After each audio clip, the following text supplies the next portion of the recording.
जब से प्रधानमंत्री नरेंद्र मोदी जी बने हैं इस देश के और जब से भारतीय जनता पार्टी की सरकार है, मनरेगा की स्कीम में इस सदन के अंदर मैं पूरे जिम्मेदारी से बोलना चाहता हूं, एक भी साल में 50 दिन से ज्यादा आपने रोजगार नहीं दिया। कि जब मैं बोलूं तब आप सुनने जरूर उपस्थित रहना, बोल के चले मत जाना, एक एक चीज का जवाब देना। देखिए मान्यवर, भगौड़ा इस समय कौन है पूरा देश जान रहा है। भगौड़ों के बारे में मत कहिए। देश का प्रधानमंत्री गैस के संकट के इस समय में किस गुफा में छुपा हुआ है, पहले उसको निकाल के लाइए। पहले उसको निकाल के लाइए। प्रधानमंत्री किस गुफा में छुपे हुए हैं? प्रधानमंत्री के बारे में आप हमारे ऊपर टिप्पणी कर रहे हैं, का प्रयोग नहीं करेंगे। आप हमारे ऊपर टिप्पणी कर रहे हैं। पूरा देश गैस की लाइनों में खड़ा है, यहाँ पर शामिल प्रधानमंत्री गुफा में छिपे हुए हैं। प्रधानमंत्री को निकाल के लाइए। अपने मध्य एशिया के अंदर जो युद्ध चल रहा है इजराइल और अमेरिका और ईरान के बीच में, आप क्यों इजराइल की चमचागिरी में खड़े हो गए, जिसके कारण से हिंदुस्तान को आज गैस का संकट भुगतना पड़ रहा है। पूरा देश लाइन में खड़ा है, गांव लाइन में खड़ा है, शहर लाइन में खड़ा है, एक एक इलाका लाइन में खड़ा है, होटल बंद हो रहे हैं। मान्यवर, आपने क्या हालत की है। आप राज्यों के साथ न्याय नहीं करते, आप ग्रामीण व्यवस्था के साथ न्याय नहीं करते। आपने बनारस के अंदर 4200 एकड़ जमीन वहां के किसानों की जबरन कब्जा की। जो पंजाब पूरे देश का पीडीएस सिस्टम चलाता है, 50% भागीदारी पंजाब के किसानों की होती है। आपने पंजाब के रूरल डेवलपमेंट का 8000 करोड़ रुपए मार के बैठे हुए। आप 1600 करोड़ रुपए की मदद आपने घोषित की थी, 16 पैसे आपने पंजाब को नहीं दिए। 16 पैसे,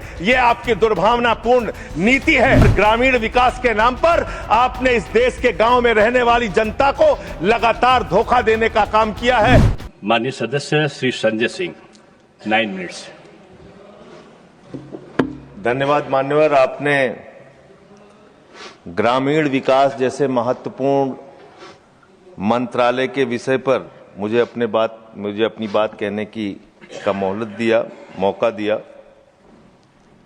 मान्यवर, मैं अदम गोंडवी जी की चंद लाइनों से अपनी बात शुरू करना चाहता हूं कि तुम्हारी फाइलों में गांव का मौसम गुलाबी है, तुम्हारी फाइलों में गांव का मौसम गुलाबी है, मगर ये आंकड़े झूठे हैं, ये दावा किताबी है।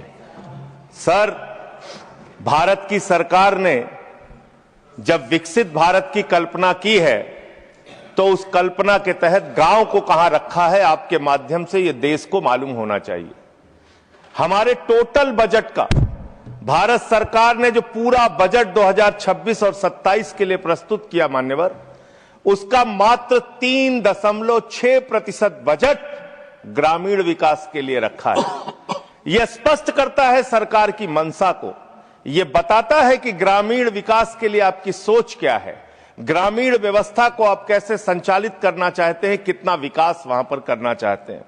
मान्यवर, बहुत सारी योजनाएं गांव के विकास के लिए चलाने का दावा सरकार की ओर से किया जाता है। उसमें से एक प्रमुख योजना है जिसका ढिंढोरा भारत की सरकार बार बार पीटती है, जल जीवन मिशन, जल जीवन मिशन, हर घर जल की योजना, हर घर जल की योजना। वो जल जीवन मिशन क्या है मान्यवर, जिसके ऊपर आप लाखों करोड़ रुपए अब तक खर्च कर चुके हैं। गांव गांव में पाइप से पानी पहुंचाने के नाम पे लोगों से आप पैसा लेंगे, वहां की जनता को मीटर लगा के पैसे की वसूली करेंगे, जो व्यवस्था पहले नहीं थी। उसके बाद आपने गांव गांव में सड़कों की खुदाई कर दी। जो ग्रामीण व्यवस्था के अंदर जिला पंचायत से सड़क बनी थी, ग्राम सभा से सड़क बनी थी, जो गांव के विकास के लिए पैसा लगा था, उसको जल जीवन मिशन के तहत सड़कें खोद के, गांव के रास्ते खोद के उसको बर्बाद करने का काम किया गया। तो जल जीवन मिशन जन जीवन को अस्त व्यस्त कर रहा है। एक तो ये उस मिशन की खासियत है जो सरकार को सोचना और जानना चाहिए। दूसरी बात मान्यवर, मेरा तो कहना छोड़ दीजिए, भारतीय जनता पार्टी के एक विधायक है ब्रजेश राजपूत जी, उन्होंने उत्तर प्रदेश के सरकार के मंत्री का घेराव किया। मान्यवर, अरे मान्यवर, देश का सबसे बड़ा राज्य है, उसी राज्य से आप भी आते हैं, हम भी आते हैं, उसी राज्य से आप भी आते हैं, हम भी आते हैं। तो अगर एक भ्रष्टाचार के मामले में कोई जानकारी आपके माध्यम से मैं दे रहा हूं तो जानना चाहिए मान्यवर आपको। मान्यवर, रूरल डेवलपमेंट के नाम पे इस जल जीवन मिशन में गांव गांव में टंकियां बनाई गई। उन पानी की टंकियों की हालत जाकर देखिए। वो पानी की टंकियां उद्घाटन से पहले उजड़ जाती हैं, उद्घाटन से पहले उखड़ जाती हैं, टूट जाती हैं, गिर जाती हैं। 5-5, 10-10 करोड़ की टंकियां, पाइपलाइन जो है वो टूट जाती है। तो मैंने तो इसका मामला सबसे पहले उठाया था, तब सरकार ने हमारी बात नहीं सुनी, कई मुकदमे मेरे ऊपर उल्टा करा दिया। लेकिन इनके एक विधायक ने मान्यवर अपने ही मंत्री का घेराव कर लिया, ब्रजेश राजपूत जी ने, और बीजेपी के विधायक ने कहा कि इस योजना में जबरदस्त भ्रष्टाचार है। इसलिए ये योजना भ्रष्टाचार की भेंट चढ़ चुकी है। दूसरी बात आते हैं, आपने गांव के अंदर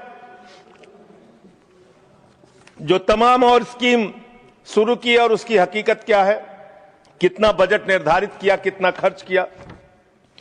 आपने मान्यवर मनरेगा के तहत 25-26 में 86,000 करोड़ रुपए निर्धारित किया था बजट में, और इस बार 26-27 में आपने 88,000 करोड़ रुपए मनरेगा के लिए निर्धारित किया। जब आपने 86,000 करोड़ रुपए निर्धारित किया तो आपकी गारंटी थी 100 दिन की।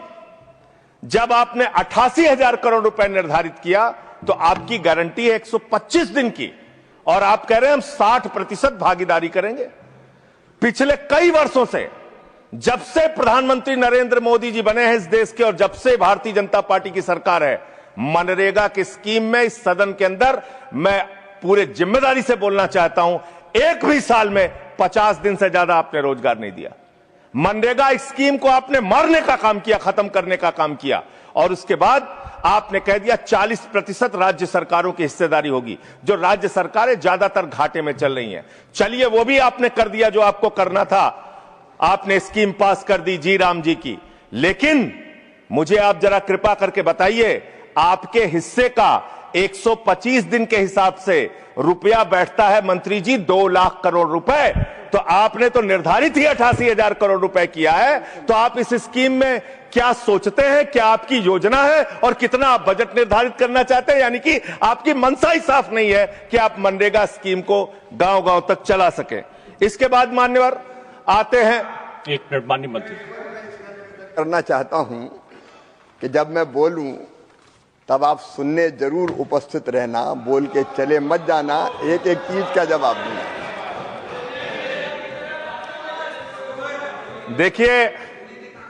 देखिए मान्यवर, भगौड़ा इस समय कौन है पूरा देश जान रहा है।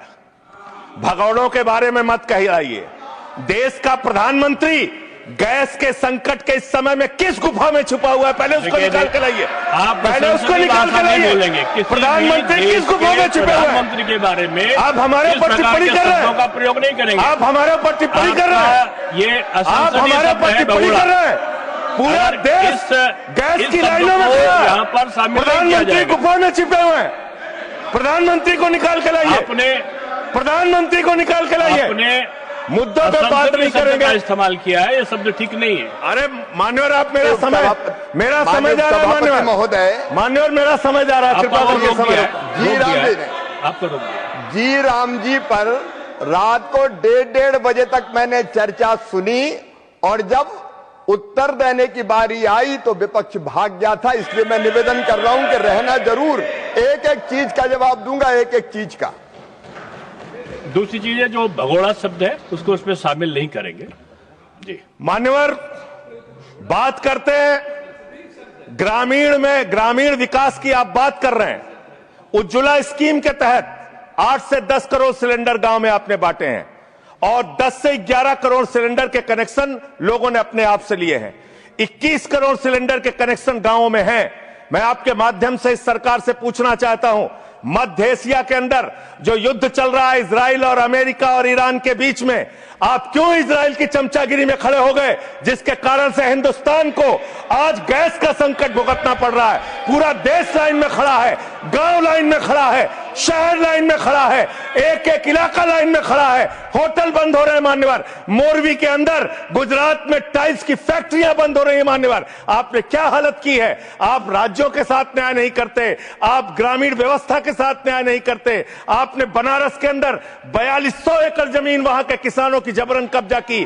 2013 का जो अधिकरण का नियम है वो नियम आपने लागू नहीं किया, वहां लाठियों से किसानों को पीट के प्रधानमंत्री के संसदीय क्षेत्र में जमीनें कब्जा करने का काम आपने किया। जो पंजाब पूरे देश का पीडीएस सिस्टम चलाता है, 50% भागीदारी पंजाब के किसानों की होती है। आपने पंजाब के रूरल डेवलपमेंट का 8000 करोड़ रुपए मार के बैठे हुए। आप बताइए क्यों आपने पंजाब का हिस्सा नहीं दिया? क्यों आप वहां के साथ सौतेला व्यवहार कर रहे हैं? बताइए इस देश को और पंजाब के लोगों को। वहां पर बाढ़ आई, आप भी गए थे मंत्री जी वहां पे दुख जताने के लिए। आपने वहां की भयावह परिस्थितियों को देखा था, बावजूद इसके 1600 करोड़ रुपए की मदद आपने घोषित की थी। 16 पैसे आपने पंजाब को नहीं दिए, 16 पैसे। यह आपकी दुर्भावनापूर्ण नीति है जो राज्यों को भुगतनी पड़ रही है, जो देश को भुगतनी पड़ रही है। और ग्रामीण विकास के नाम पर आपने इस देश के गांव में रहने वाली जनता को लगातार धोखा देने का काम किया है, लगातार उनको ठगने का काम किया है। चाहे वो आंगनबाड़ी की स्कीम हो, आंगनबाड़ी की कार्यकर्तियां, हर काम में उनको आप लगा देते हैं, लेकिन आप उनको पैसा देने के नाम पर आपको हंसी आएगी, हंसी आएगी, हंसी आएगी। आंगनबाड़ी की योजना गांव में ही चलती है, गांव में ही चलती है, हंसी आएगी आपको। मान्यवर, मैं अंत में एक ही बात कहना चाहता हूं। मंत्री जी ने कहा भागिएगा नहीं, मैं बिल्कुल बैठ के आपकी एक एक बात को सुनूंगा मंत्री जी, ध्यान से सुनूंगा। जितनी बात मैंने कही है उसका पूरा जवाब दीजिएगा, और अगर आप जवाब नहीं दे पाएंगे तो मुझे भी उस वक्त बोलने का अवसर दीजिएगा। आप ही अकेले बोलने का अधिकार रखते हैं, ऐसा नहीं होना चाहिए। और दूसरी बात मान्यवर, दूसरी बात, इस समय भगौड़ा कौन है, ट्रंप की गुलामी कौन कर रहा है, पूरा देश देख रहा है। माननीय, जो भी चर्चा के दौरान जो भी सदस्य असंसदीय शब्द आया होगा वो शामिल नहीं होगा चर्चा में।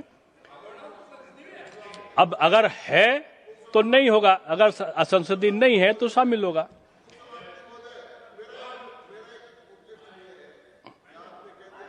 नहीं आएगा, लेकिन आजकल जो व्यवस्था है वो दूर संचार के माध्यम से चली जाती है, इसलिए ये भी व्यवस्था होनी चाहिए कि जिसको रिकॉर्ड में नहीं लिया है वो बाहर भी नहीं जाएगा। अब आपने किस चीज को कहा? जिस चीज को सारी व्यवस्था कराइए, जेल के शिक्षों में रहोगे और रहे और रहोगे। नहीं बोल सकते, आप सीधे बात नहीं करेंगे माननीय सदस्य, आप सीधे बात नहीं करेंगे, आप सीधे बात नहीं करेंगे। आप पीठ को संबोधित करिए, आप पीठ को संबोधित करिए। ये आमने सामने बहस का मुद्दा नहीं है।